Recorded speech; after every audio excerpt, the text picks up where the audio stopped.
Assalamualaikum warahmatullahi wabarakatuh. Bismillahirrahmanirrahim.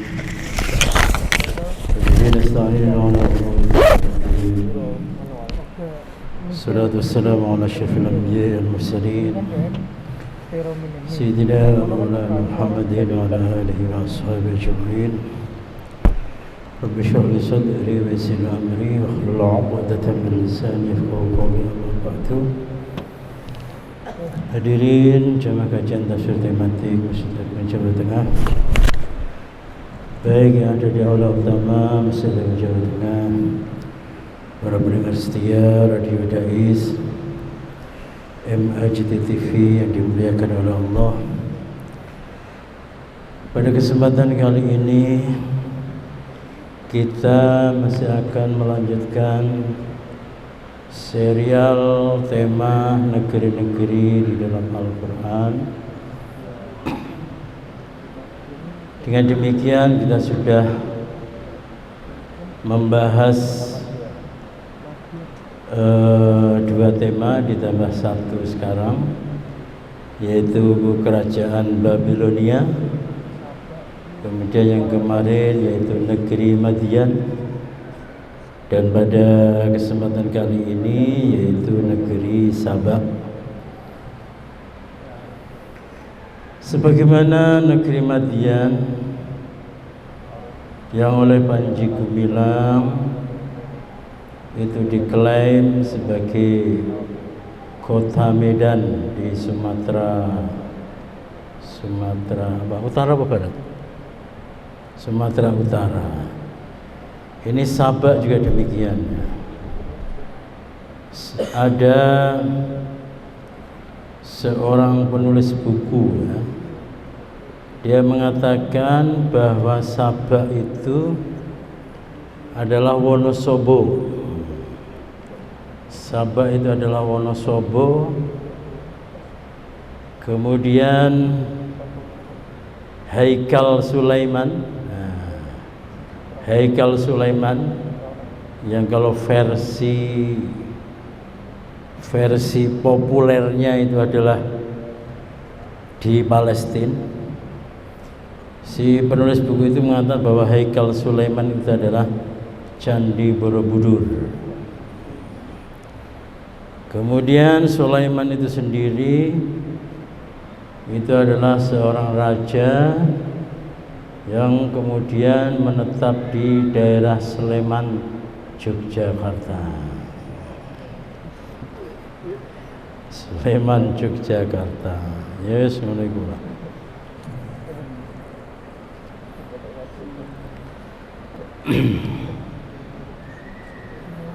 Berdasarkan sedikit penelusuran yang saya lakukan, bahwa Sabak itu adalah kerajaan Arab kuno, kerajaan Arab.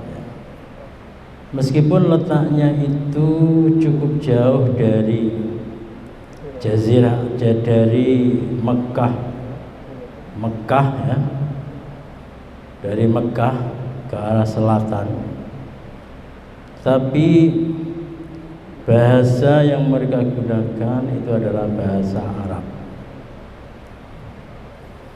Sebagaimana diketahui bahwa orang-orang Arab itu adalah keturunan dari Nabiullah Ismail alaihissalam.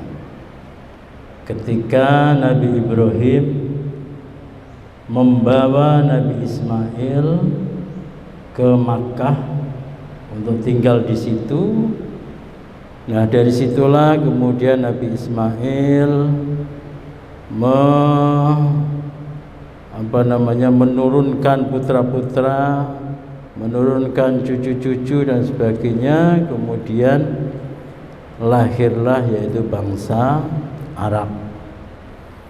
Nah kemudian mereka menyebar, diantaranya adalah ke arah selatan, yaitu di daerah Sabak yang sekarang masuk dalam wilayah Yaman.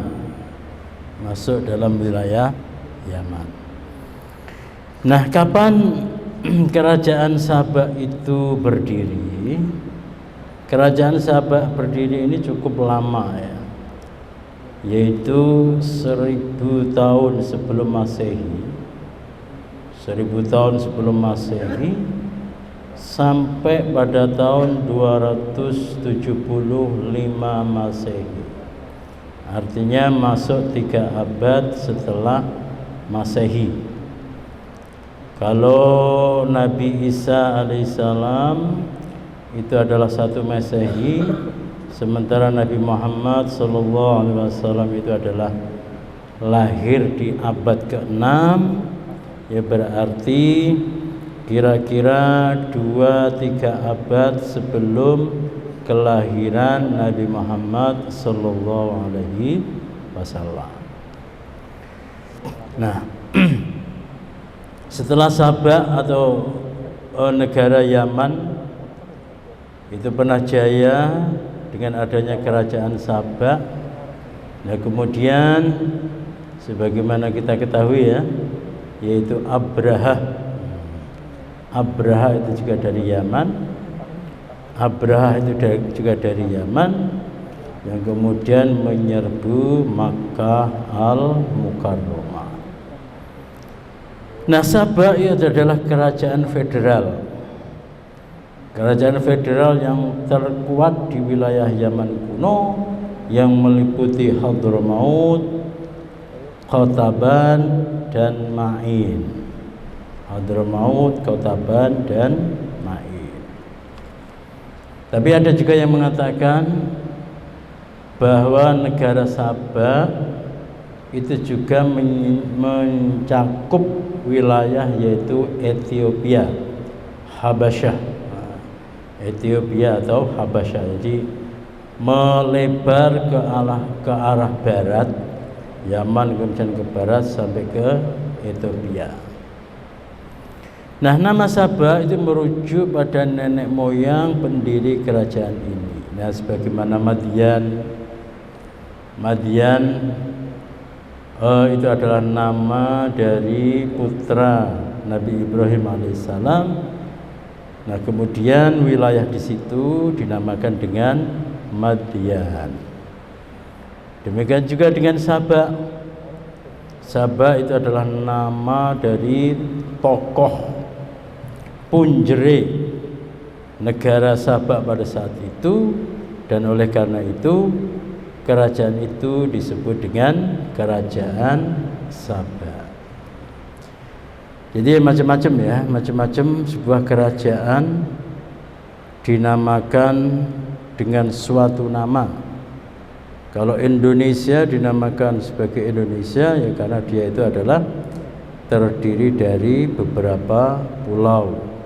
Mojopahit dinamakan dengan Mojopahit itu adalah karena di situ banyak buah mojo yang kebetulan rasanya adalah pahit. Dari sisi peribadatan atau dari sisi agama, orang-orang Sabah itu adalah penyembah bulan. Penyembah bulan, matahari, bintang sejak abad ke-8 sebelum Masehi sampai abad ke-4 sebelum Masehi. Jadi ya itu kira-kira ya pada masanya Nabi Sulaiman alaihissalam ya, dengan Ratu Bilqis sebagai ratu dari kerajaan Sabah. Masih ingat ya Bilqis itu apa? Bilqis itu artinya adalah Bilqiyas. Bilqiyas apa? Karena Bilqis itu meskipun dia itu perempuan, dia itu persis watak, perangai dan keberaniannya seperti ayahnya. Oleh karena itu orang mengatakan wes plek. Nah, kalau Jawa adalah plek. Nah, bahasa Arabnya adalah Bilqiyas. Maksudnya adalah apa? Bilqiyasi ma'a abihi, dipadake karo bapake. Abad pertama sebelum Masehi, orang-orang Sabak beralih menjadi monoteisme. Pada saat ini Sabak mencapai kejayaan dengan adanya bendungan-bendungan. Yes. Itu adalah sejarah singkat dari Sabak. Sekarang kita melihat bagaimana Al-Quran berbicara tentang Sabak.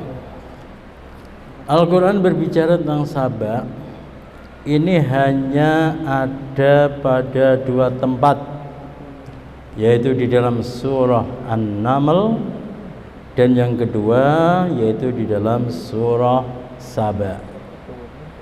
Di dalam surah An-Naml ayat 22, di situ disebutkan a'udzubillahi minasyaitonir rajim. Famakatha ghaira ba'idin faqala ahattu bima lam tuhit bih wa ji'tuka min sab'in binaba'in yaqin. Maka tidak lama kemudian datanglah Hudhud, lalu ia berkata, aku telah mengetahui sesuatu yang belum engkau ketahui. Aku datang kepadamu dari negeri Sabak membawa suatu berita yang meyakinkan. Ini adalah kisah dari Nabi Sulaiman. Nabi Sulaiman itu secara berkala itu mengabsen rakyat-rakyatnya, rakyat dari golongan burung-burung, rakyat dari golongan hewan-hewan kaki 4, rakyat dari golongan hewan-hewan kaki 2, rakyat dari golongan manusia, rakyat dari golongan jin. Semuanya di absen oleh Nabi Sulaiman. Nah, di dalam Al-Quran disebutkan wa husyira li Sulaimana junuduhu minal insi wal jinni wat thairi fahum yuzaun. Dan digiringkan kepada Sulaiman pasukan-pasukan Sulaiman dari bangsa jin, manusia dan burung-burung, fahum yuzaun, dan mereka berbaris dengan rapi. Berbaris dengan rapi. Itulah kehebatan dari Nabi Sulaiman. Jadi yang absen itu bukan hanya tentara dari jenis manusia, tapi juga tentara dari jenis jin, dari jenis burung, dan seterusnya dan seterusnya. Singkat cerita, ketika beliau sedang melakukan investigasi, sedang melakukan sidak, beliau melihat, oh, ini semua burung ada, yang tidak ada ini adalah burung hudhud. Kemana dia burung hudhud itu? Kalau dia bolos ngaji dan tidak memberikan alasan yang bisa diterima, maka si hudhud itu gara-gara tidak ngaji maka dia akan aku sembelih. Hudhud ya. Nah, sebentar kemudian datanglah Hudhud dari arah selatan. Dan ini perjalanan yang jauh. Perjalanan yang jauh. Jadi kerajaan Nabi Sulaiman itu ada di Syam, sekitar 1000 km dari Mekah, arah utara. Sementara Sabak itu ada di selatan, sekitar 1000 km dari Mekah. Dengan demikian, burung hudhud itu dari Sabak sampai ke istananya Nabi Sulaiman itu harus menempuh perjalanan 2000 km. 2000 km. Apa yang bisa kita ambil dari kisah ini? Pertama, di sini mengisyaratkan bahwa Nabi Sulaiman itu di dalam mengabsen pasukan-pasukannya itu dilakukan secara berkala. Jadi ya kemungkinan pasukan dari bangsa jin itu adalah minggu pertama, pasukan dari bangsa manusia minggu kedua, pasukan dari bangsa hewan kaki empat minggu ketiga, pasukan dari bangsa hewan berkaki dua itu minggu keempat, pasukan dari bangsa burung itu minggu kelima, pasukan dari bangsa semut-semut minggu ke-6, terus. Kenapa demikian? Karena nampaknya burung hudhud itu setelah diabsen oleh Nabi Sulaiman sebulan yang lalu atau 2 bulan yang lalu, hudhud itu kemudian mengembara sampai ke selatan. Jadi kalau perjalanan 2000 km ditempuh oleh burung, ya barangkali mungkin sebulan atau setengah bulan ya, sampai ke sana. Sampai ke sana. Nah, makna sejarah yang kedua yang bisa kita lihat di sini itu bahwa wilayah yang dijangkau oleh kerajaan Nabi Sulaiman itu adalah benar-benar sangat luas. Makanya dikatakan dalam Al-Quran, wuduha syahrun wa rawahuha syahrun. Jadi Nabi Sulaiman itu diberi anugerah oleh Allah Subhanahu wa taala, yaitu mampu mengendalikan angin. Dan beliau itu membuat sebuah kapal tapi bisa terbang. Jadi apa itu namanya, sebuah papan yang sangat luas. Ketika sudah siap semua yang mau naik di situ, kemudian Nabi Sulaiman memerintahkan angin untuk mengangkat papan dari Nabi Sulaiman tersebut. Jadi bukan hanya sekedar karpet ya, bukan hanya sekedar karpet atau sajadah, tapi ya luas. Karena apa? Banyak sekali pengikutnya Nabi Sulaiman.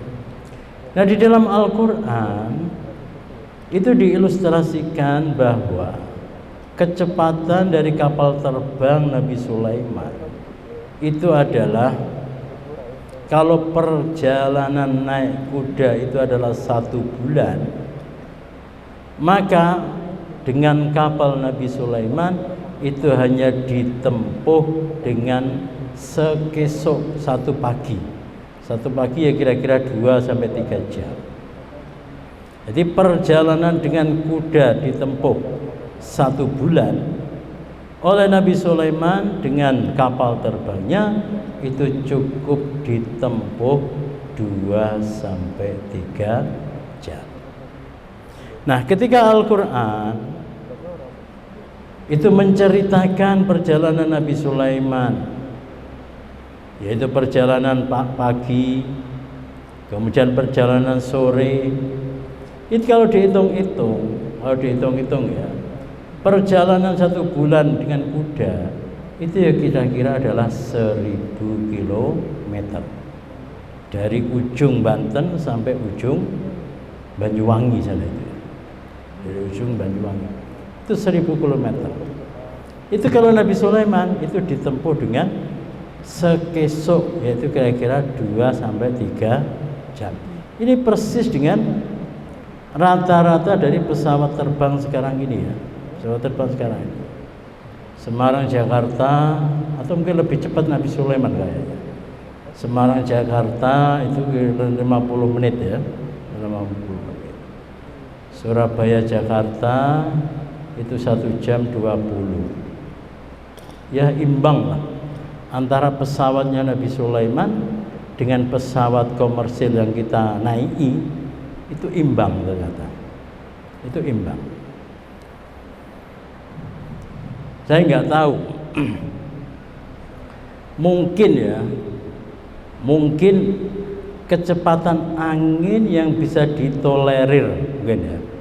Kecepatan angin yang bisa ditolerir oleh tubuh manusia itu ya mungkin dengan kecepatan secepat pesawat terbang, ya. Pesawat terbang. Ya kita tidak tahu jenis pesawatnya Nabi Sulaiman itu bagaimana ya. Kita tidak tahu. Nah, di sini disebutkan bahwa burung hudhud datang dari negeri Saba. Pertanyaannya adalah, kenapa ini menjadi peristiwa besar yang harus diabadikan oleh Al-Quran? Ini diabadikan oleh Al-Quran karena apa yang terjadi di negeri Saba. Itu adalah peristiwa atau kejadian yang sangat mungkin terjadi pada masa sekarang.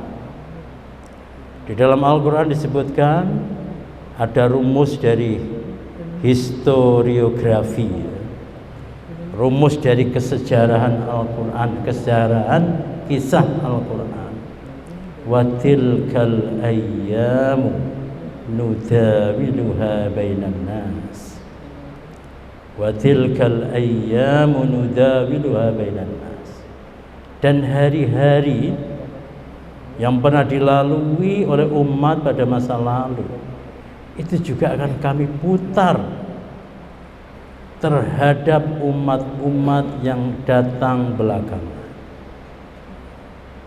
Oleh karena itu, ada beberapa kisah yang memang diabadikan oleh Al-Quran. Kenapa? Karena kisah itu sangat mungkin untuk terjadi dan berulang di masa-masa kita. Apa yang terjadi di negeri Saba? Yang terjadi di negeri Saba itu adalah seorang ratu penguasa kerajaan yang gemah ripah loh jinawi, diberi anugerah dan nikmat yang besar oleh Allah Subhanahu wa ta'ala, tapi justru mereka itu menyembah matahari, menyembah bulan, menyembah bintang-bintang. Secara eksplisit atau secara persis, barangkali itu tidak sama dengan apa yang kita lakukan di sini. Tapi secara substantif, apa yang terjadi pada Ratu Bilqis dengan rakyatnya di negeri Saba itu sangat mungkin terjadi pada negara kita atau negara-negara di mana manusia sekarang hidup. Diberi kenikmatan oleh Allah Subhanahu wa ta'ala, tapi yang disembah adalah bukan Allah Subhanahu wa ta'ala. Diberi kesejahteraan oleh Allah Subhanahu wa ta'ala, tapi yang dipuja itu bukan Allah Subhanahu wa ta'ala. Nah, Nabi Sulaiman di satu sisi adalah beliau seorang raja, tapi di sisi lain beliau adalah seorang nabi. Dan pada kisah Ratu Bilqis dengan negerinya yaitu negeri Saba, itu rasa kenabian dari Nabi Sulaiman itu jauh lebih besar daripada sisi beliau adalah sebagai raja. Terbukti apa? Ketika utusan dari negeri Saba datang ke kerajaan Nabi Sulaiman membawa hadiah-hadiah yang sangat mahal-mahal, ditolak oleh Nabi Sulaiman. Kenapa demikian? Karena yang dibutuhkan oleh Nabi Sulaiman itu bukan bagaimana negeri Saba itu takluk di bawah duli paduka Sulaiman, bukan.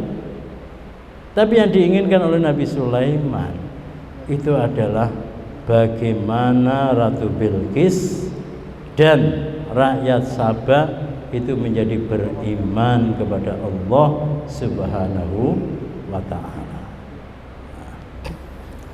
Selanjutnya yaitu yang tersebut di dalam surah An-Naml ayat 15, 16, 17, 18, 19 dan 20.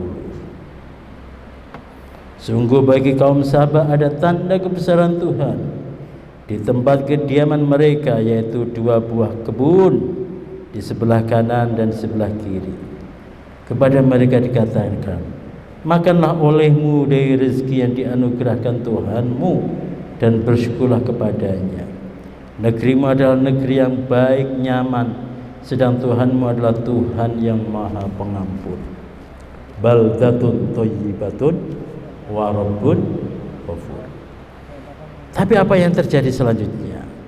Tetapi mereka berpaling, maka kami kirim kepada mereka banjir yang besar, dan kami ganti kedua kebun mereka dengan 2 kebun yang ditumbuhi pohon-pohon yang berbuah pahit, pohon asal dan pohon sidr. Coba kita perhatikan ya, bagaimana Al-Quran berbicara atau mengisahkan suatu kisah.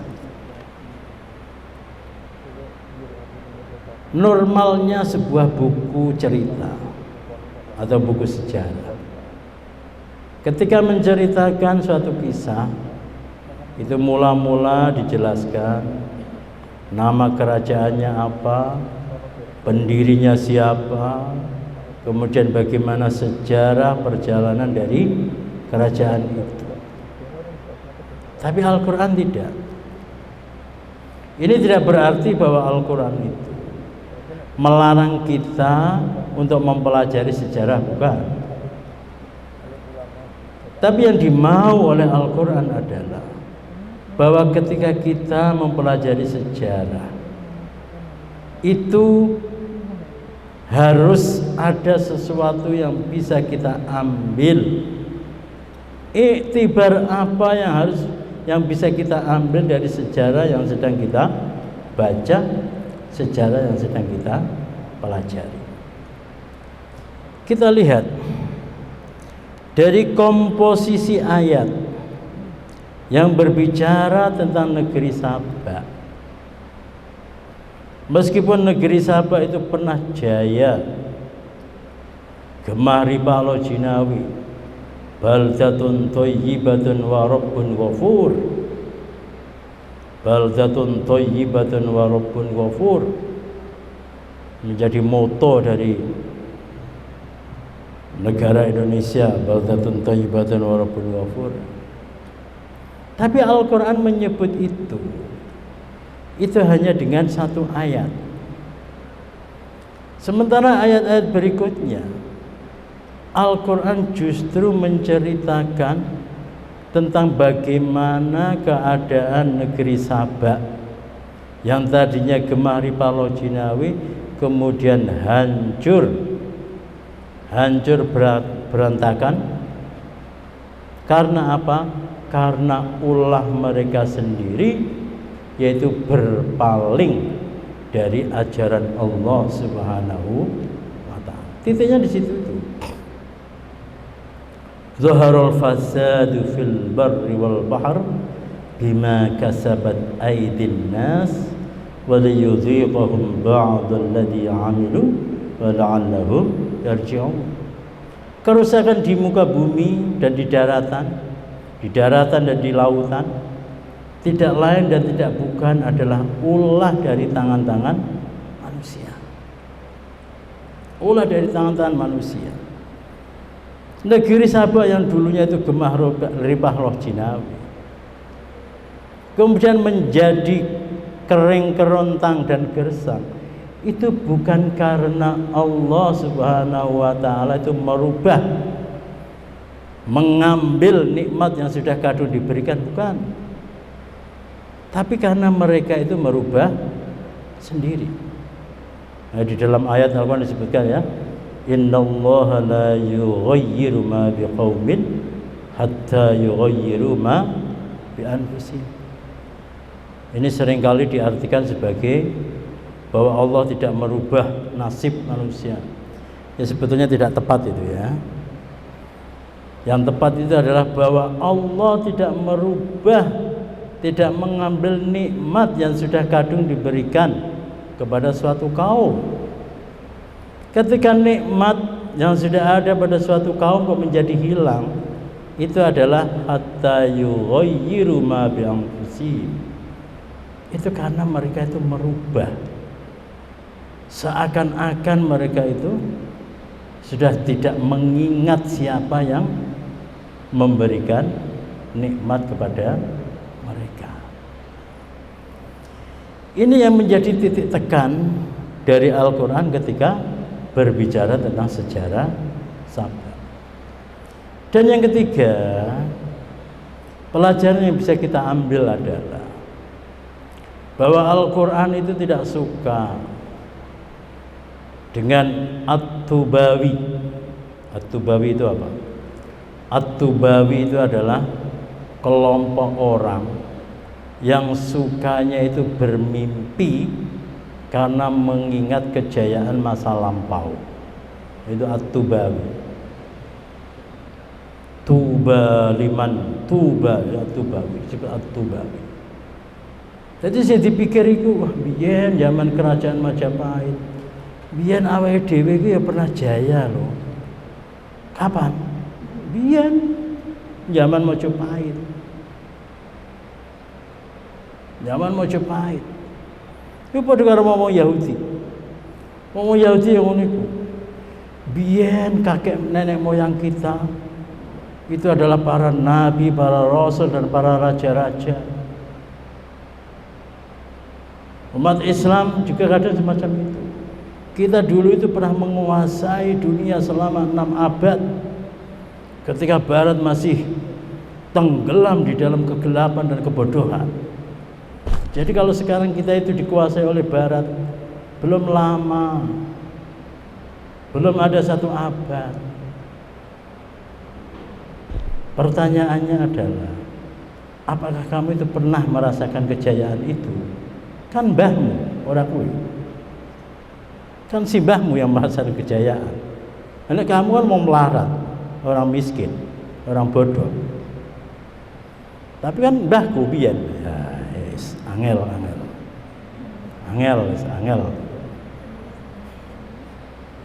Tapi kan mbahku.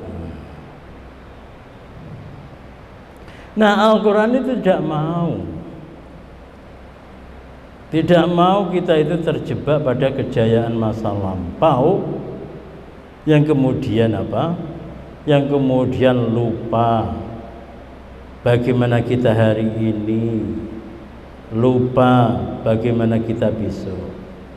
Ya ayyuhalladzina amanu taqullaha wal tanzur nafsum ma qaddamat lihat. Boleh kamu lihat masa lalu, tapi bagaimana itu bisa kamu ambil untuk kehidupan lihat, untuk masa depan. Baiklah para hadirin sekalian, demikianlah pengajian kita, semoga bermanfaat. Kita akhirnya doa kafaratul majlis. Subhanakallahumma wa bihamdika asyhadu an la ilaha illa anta astaghfiruka wa atubu ilaik. Assalamualaikum warahmatullahi wabarakatuh.